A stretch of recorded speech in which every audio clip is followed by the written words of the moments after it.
c'est vrai. Ce qui est très intéressant, personne n'a rappelé cette semaine qu'il avait déjà tenté de faire ça en 2020, Mmh. Donald Trump.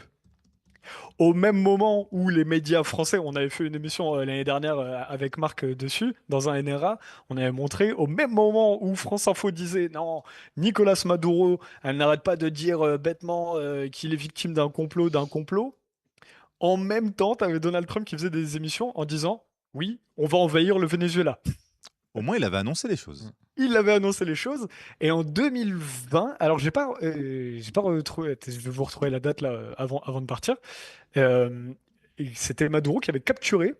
Et cette fois-ci, bah, alors, là c'est capturé, là c'est légitime pour Lazare, parce que Trump avait envoyé plusieurs soldats à Caracas directement et qui Ah avaient ouais? été capturés. Donc ils avaient déjà tenté de faire ce type de coup d'État à la fin du mandat, du premier mandat de Donald Trump. Et Hmm. ça, c'est intéressant. Et les gens avaient déjà oublié ça. Et parce que ça avait échoué, mais si ça avait réussi, ça aurait été la même situation que là. Donc, c'est aussi intéressant comment on interprète la guerre, les guerres géopolitiques. Parce que quand ça foire, c'est pas un drame géopolitique. Par contre, là, quand ça se passe et que ça réussit, là, c'est un drame géopolitique. Hmm. Ils avaient tenté de refaire une sorte de BD cochon C'est ça. cubaine, mais là, vénézuélienne. Tu vois ce que je veux dire à l'époque. C'est assez Ouais. intéressant, ça. C'est vrai. Mais c'est passionnant et je pense qu'on est au tout début des conséquences de cet acte-là qui remet, qui met définitivement le droit international aux oubliettes et qui inaugure un nouvel ordre, un nouvel équilibre mondial, quoi. Un nouvel équilibre mondial où les puissances, je me demande même jusqu'où elles se sont accordées entre elles, C'est ça. c'est-à-dire entre le bloc asiatique, le bloc russe, le bloc états-unien sur OK, moi, ça, c'est ma cour de ma sphère d'influence géopolitique, c'est celle-là, la doctrine Monroe pour les États-Unis. Poutine, la sphère d'influence de l'enseignement de l'URSS. Mmh. Et la Chine, qui va peut-être se dire tiens, Taïwan, moi, finalement, pourquoi pas. Et l'Europe dans tout ça? Ah, nous, on va regarder le ping-pong, comment ça va se passer, tu vois. Nous, on est au filet. On regarde si la balle, elle touche le filet, tu vois. On joue pas. Complètement. On joue pas. Ah, Mais c'est une très belle question, parce que le jour où on a quelqu'un qui vient embêter les puissances financières, embêter le jeu du système économique au pouvoir, admettons qu'on ait ça demain. Là, je parle pas de Mélenchon ou Marine Le Pen ou d'un remplaçant d'Emmanuel Macron. On risque pas d'avoir ça là. Mais si demain on avait ça en France, se pose complètement la question de Hussein là. Parce que là, il n'y a pas ces questions-là en France du moment qu'on dérange pas. Mais ensuite, dès que tu commences à déranger, ben Exactement. voilà. Et il pourrait faire la même chose. C'est extrêmement intéressant Mmh. sur la question Mm. vénézuélienne. Bon, il faudrait faire une émission entière, il faudrait On qu'on va en prenne le faire, temps. hein, de toute Là, on n'aura façon. pas le temps. Ouais. Mais en fait, c'est la question où il y a des failles des deux parties. C'est-à-dire que le Venezuela, ouais, alors bon, le traitement de France Info et de tout l'AFP et les médias français complètement débiles arrivent et puis disent juste, alors déjà ils disent des trucs complètement ahurissants depuis 10 ans en disant oui, il n'y a pas de liberté de la presse sous Maduro et tout ça. Je vous ai retrouvé des articles papier de El País, Tal Cual et El Universal euh, qui critiquent Maduro depuis 2015, 2016, Hmm. 2017. Intéressant. Donc mais oui, non, mais tu vois, rien que ça, déjà, ils arrivent et puis. En fait, il y a des critiques à de Maduro intéressantes à faire, mais eux, ils Oui. prennent que les critiques idiotes. Ouais. Là où, encore une autre critique qui est bête, mais là, c'est le jeu de l'impérialisme occidental, dans lequel la France fait partie. Je sais pas pourquoi je me montre, parce que je suis pas l'impérialisme Tu, français, moi. tu incarnes l'impérialisme français, c'est vrai. Je l'incarne. Donc, ce qui est intéressant, c'est que on arrive et on dit oui, le pays est pauvre, Maduro a complètement appauvri le Venezuela, et etc. et tout, par rapport à ce qu'avait fait Chavez. Mais en fait, quand tu vois le degré de manipulation qui ont été faites, donc il y a eu cette rapporteuse qui a dit que la déstabilisation occidentale avait complètement appauvri la population. C'est Ouais. intéressant, c'est quand tu regardes les chiffres dans les années 2000 des ventes de médicaments par Big Pharma au Venezuela, elles étaient énormes par rapport à ce qui a été donné en 2016. Hmm.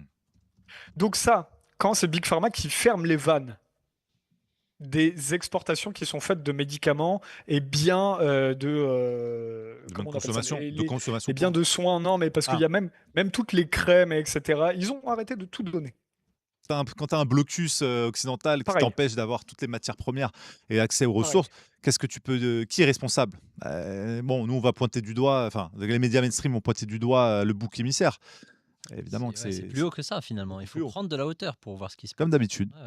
Ouais, ouais, ouais. Et ça, je l'ai appris cette semaine en refaisant des recherches. Personne n'en a parlé. Enfin, je l'ai plus vu nulle part non plus. J'étais choqué parce que Trump, on sait qu'il avait. Je comprends pas le jeu de Trump. Ah On ouais. n'a jamais été pro-Trump ici. On a toujours dit que c'était une bataille d'oligarchie. On n'en a rien à faire à Nexus.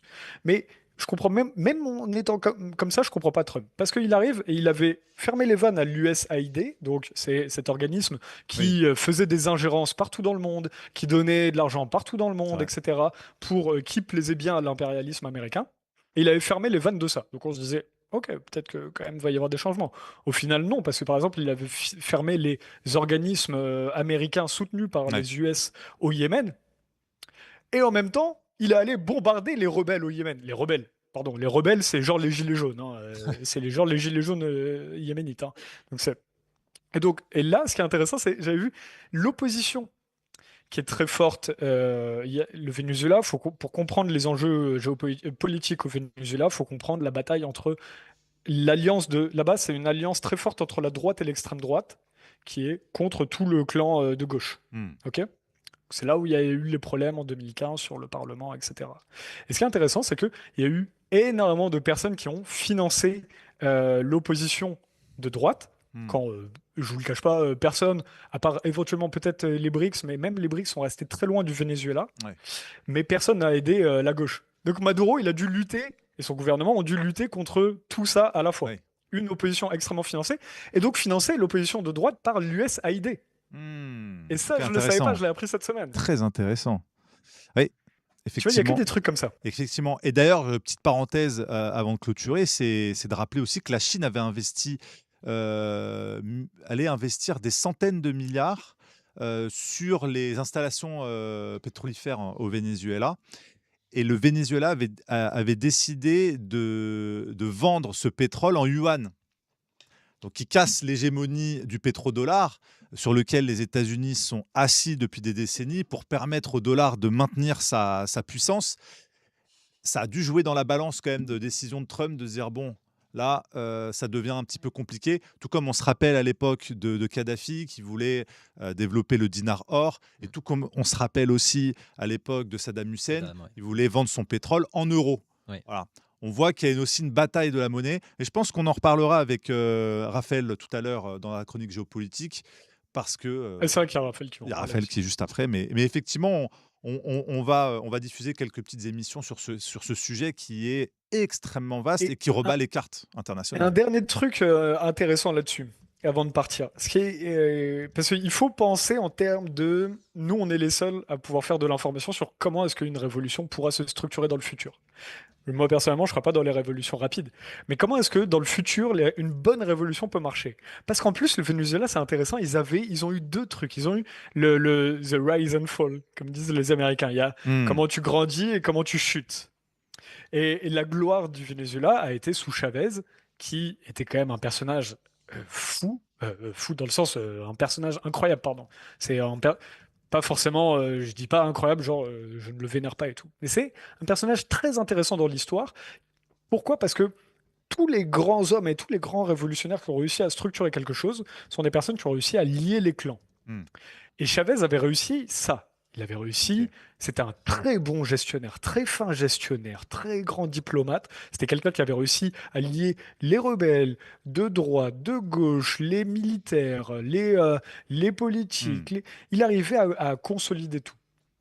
Et là où c'est intéressant, c'est qu'est-ce qui a fait la chute du Venezuela? Parce que Maduro, pas du tout, oui, il a eu tous ces ennemis-là, mais Chavez les avait aussi, et Chavez a réussi à avoir une meilleure gestion que Maduro, qui a parfois fait n'importe quoi et qui a eu euh, des politiques très, très douteuses.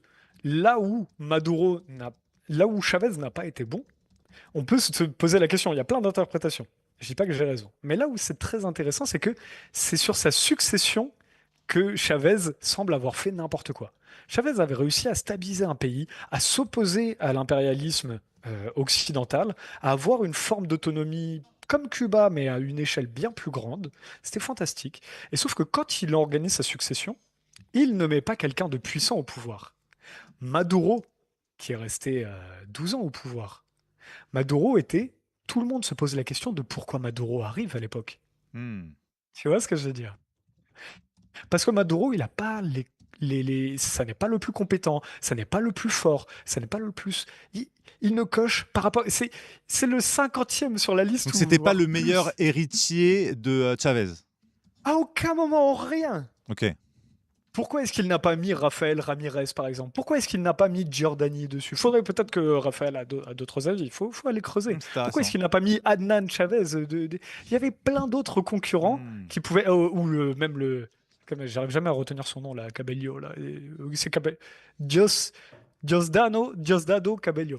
Mais par exemple, très intéressant. Et Cabello, c'est peut-être le plus gros exemple. Parce que Cabello, il était très puissant, autant que Chavez, mais et avec sa propre base électorale. Et en gros, selon certains interprètes, ce qui peut être, qui regardent bien la question vénézuélienne, c'est est-ce que Chavez n'a pas essayé de privilégier quelqu'un d'extrêmement loyal Hmm. à sa politique et qui plaisait aussi aux militaires, faut pas l'oublier, parce que c'est très important d'avoir quelqu'un qui pouvait plaire aux militaires, parce qu'ils savaient qu'ils allaient garder le pouvoir sur le Venezuela malgré toutes les ingérences étrangères occidentales de l'OTAN et autres, grâce au pouvoir militaire, entre autres, et une bonne gestion. Et Maduro plaisait justement aux militaires vénézuéliens. Et donc c'est là où c'est très intéressant. C'est est-ce que Giordani, Cabello, est-ce qu'ils dérangeaient Chavez parce qu'ils étaient trop puissants et en même temps pas assez rassembleurs? Là où Maduro était peut-être rassembleur et arrivait à faire le tampon sur tous les clans de gauche, mais à côté il a fait du grand n'importe quoi. Ok. La question se pose, tu vois. Et c'est très intéressant parce que nous, ça nous rappelle que si demain on avait Un nouveau De n'importe Gaulle. quel, oui, si tu veux, un grand rebelle au pouvoir, et qui serait forcément un rebelle qui arrive à lier tous les groupes comme ça, mais comment est-ce qu'on fait derrière la succession, tu vois? Et c'est toujours ça, derrière les grands hommes, il y a souvent une, une succession calamiteuse. Ça arrive, C'est vrai. Chavez, c'est pas le premier dans l'histoire, tu vois.